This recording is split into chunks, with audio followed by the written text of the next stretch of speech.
Isang araw, nagmamaneho sa Cubao. Aking nakita, babaeng saksakan ng ganda. Sinundan ko ang kotseng sinasakyan niya.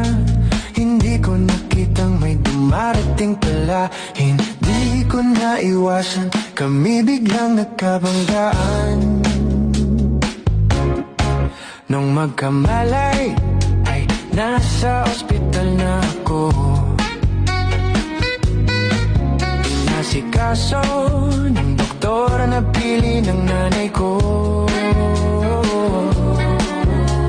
Biglang-bigla na lang ang nurse nandyan na. At para kong nakita ng angel sa ganda. Kahit nagde-delirio, itong nasabi ko sa kanya.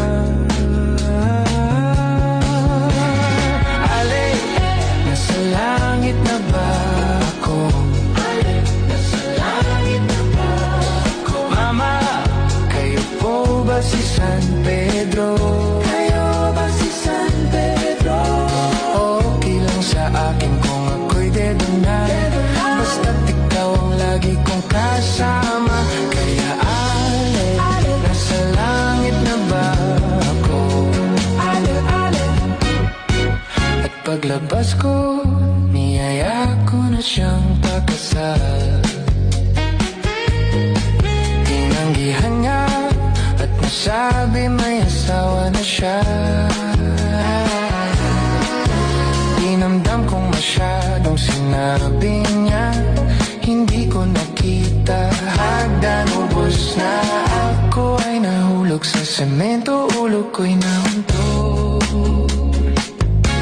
Nung magkamalay, ay doon na naman ako. Inasikaso ng doktor na pili ng utol ko. Biglang-bigla na lang ang bagong nurse nandyan na. Tinanong ko muna siya kung may asawa na siya.